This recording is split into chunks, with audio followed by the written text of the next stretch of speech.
പശ്ചിമ ബംഗാളിൽ മുഖ്യമന്ത്രി സുവേന്ദു അധികാരിയുടെ നേതൃത്വത്തിലുള്ള ബി.ജെ.പി. സർക്കാർ ഏക സിവിൽ കോഡ് നടപ്പാക്കുന്നതിനുള്ള നിർണായക നടപടികളിലേക്ക് കടക്കുകയാണ്. ഇതുമായി ബന്ധപ്പെട്ട ബില്ല് തിങ്കളാഴ്ച സംസ്ഥാന നിയമസഭയിൽ അവതരിപ്പിക്കുമെന്നാണ് റിപ്പോർട്ടുകൾ. വിവാഹമോചനം, ദത്തെടുക്കൽ, പാരമ്പര്യ സ്വത്തിന്റെ അവകാശം, ജീവനാംശം, ലിവിംഗ് ടുഗെദർ ബന്ധങ്ങളുടെ രജിസ്ട്രേഷൻ തുടങ്ങിയ സിവിൽ വിഷയങ്ങളിൽ നിലവിൽ മതാടിസ്ഥാനത്തിൽ വ്യത്യസ്ത നിയമങ്ങളാണ് രാജ്യത്ത് നിലവിലുള്ളത്. ഈ വ്യത്യാസം അവസാനിപ്പിച്ച് എല്ലാ പൗരന്മാർക്കും ഒരേ സിവിൽ നിയമം ബാധകമാക്കുകയെന്ന ലക്ഷ്യത്തോടെയാണ് പുതിയ നിയമനിർമ്മാണം. അതേസമയം ഭരണഘടനാ സംരക്ഷണമുള്ള ചില ആദിവാസി വിഭാഗങ്ങൾ ഉൾപ്പെടെയുള്ള പ്രത്യേക വിഭാഗങ്ങൾക്ക് ഇളവുകൾ നൽകാനുള്ള സാധ്യതയും സർക്കാർ പരിശോധിക്കുന്നുണ്ടെന്നാണ് സൂചന. ബി.ജെ.പി. ഭരിക്കുന്ന സംസ്ഥാനങ്ങളിൽ ഏക സിവിൽ കോഡ് നടപ്പാക്കാനുള്ള നീക്കങ്ങൾ കഴിഞ്ഞ കുറച്ചു വർഷങ്ങളായി ശക്തമാണ്. രാജ്യത്ത് ആദ്യമായി UCC നിയമമാക്കിയ സംസ്ഥാനം ഉത്തരാഖണ്ഡായിരുന്നു. തുടർന്ന് ഗുജറാത്തും അസമും സമാന നിയമനിർമ്മാണത്തിലേക്ക് കടന്നു.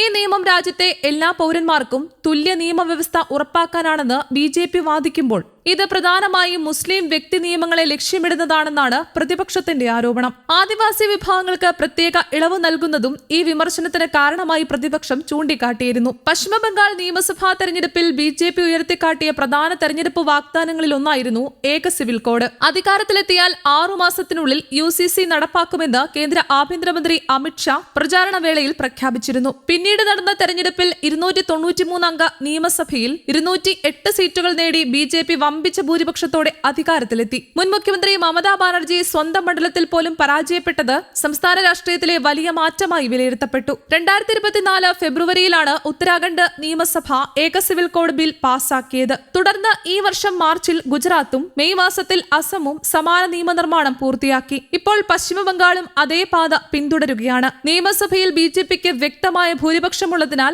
ബിൽ പാസാക്കുന്നതിൽ ഭരണകക്ഷിക്ക് വലിയ പ്രതിസന്ധി നേരിടേണ്ടി വരില്ലെന്നാണ് രാഷ്ട്രീയ നിരീക്ഷകരുടെ വിലയിരുത്തൽ. ബില്ല് നിയമമായാൽ വിവാഹമോചനം, പാരമ്പര്യ സ്വത്ത് വിഭജനം, ദത്തെടുക്കൽ, ജീവനാംശം, ലിവിംഗ് ടുഗെദർ ബന്ധങ്ങളുടെ രജിസ്ട്രേഷൻ തുടങ്ങിയ വിഷയങ്ങളിൽ മതത്തിന്റെ അടിസ്ഥാനത്തിലുള്ള വ്യത്യസ്ത വ്യക്തി നിയമങ്ങൾക്ക് പകരം സംസ്ഥാനത്തെ എല്ലാ പൗരന്മാർക്കും ഒരേ നിയമം ബാധകമാകും. നിലവിൽ രാജ്യത്ത് ക്രിമിനൽ നിയമങ്ങൾ എല്ലാവർക്കും ഒരുപോലെയാണെങ്കിലും സിവിൽ വിഷയങ്ങളിൽ ഹിന്ദു, മുസ്ലിം, ക്രൈസ്തവ, പാഴ്സി തുടങ്ങിയ വിവിധ മതവിഭാഗങ്ങൾക്കും അവരുടെ വ്യക്തി നിയമങ്ങളാണ് പ്രാബല്യത്തിലുള്ളത്. ഹിന്ദു വ്യക്തി നിയമത്തിനുള്ളിലും വിവിധ ആചാരപരമായ വ്യത്യാസങ്ങളുണ്ട്. UCC നിലവിൽ വന്നാൽ ഈ വ്യത്യാസങ്ങൾക്ക് പകരം ഏകീകൃത സിവിൽ നിയമ സംവിധാനമാകും പ്രാബല്യത്തിൽ വരിക. അസമിൽ UCC നടപ്പാക്കുന്ന ഘട്ടത്തിൽ പ്രതിപക്ഷമായ കോൺഗ്രസ് നിരവധി ഭേദഗതികൾ നിർദ്ദേശിച്ചിരുന്നുവെങ്കിലും സർക്കാർ അവ അംഗീകരിച്ചിരുന്നില്ല. പശ്ചിമബംഗാളിലും സമാന സാഹചര്യം ആവർത്തിക്കാനാണ് സാധ്യത. നിയമസഭയിൽ ബി.ജെ.പിക്ക് വ്യക്തമായ ഭൂരിപക്ഷമുള്ളതിനാൽ പ്രതിപക്ഷ നിർദ്ദേശങ്ങൾ സ്വീകരിക്കപ്പെടാൻ സാധ്യത കുറവാണെന്നാണ് വിലയിരുത്തൽ. പ്രധാന പ്രതിപക്ഷമായ തൃണമൂൽ കോൺഗ്രസിന് നിലവിൽ 80 അംഗങ്ങളാണുള്ളത്. ഇവരിൽ ചിലർ ബി.ജെ.പിയുമായി സഹകരിക്കുന്ന നിലപാടിലാണെന്ന രാഷ്ട്രീയ ചർച്ചകളും ശക്തമാണ്. അതിനാൽ ബില്ല് സഭയിൽ എളുപ്പത്തിൽ പാസ്സാകുമെന്നാണ് വിലയിരുത്തൽ. പശ്ചിമബംഗാളിൽ UCC നടപ്പായാൽ ഏക സിവിൽ കോഡ് പ്രാബല്യത്തിൽ കൊണ്ടുവരുന്ന സംസ്ഥാനങ്ങളുടെ എണ്ണം വീണ്ടും ഉയരും. ഭാവിയിൽ രാജ്യത്താകെ ഏക സിവിൽ കോഡ് നടപ്പാക്കുകയെന്നത് ബി.ജെ.പിയുടെ പ്രഖ്യാപിത ലക്ഷ്യമാണെന്നും അതിലേക്കുള്ള മറ്റൊരു പ്രധാന ചുവടുവയ്പായാണ് ബംഗാളിലെ നിയമനിർമ്മാണത്തെ പാർട്ടി നേതൃത്വം അവതരിപ്പിക്കുന്നതെന്നും രാഷ്ട്രീയ നിരീക്ഷകർ ചൂണ്ടിക്കാണിക്കുന്നു. News desk Kerala Kaumudi.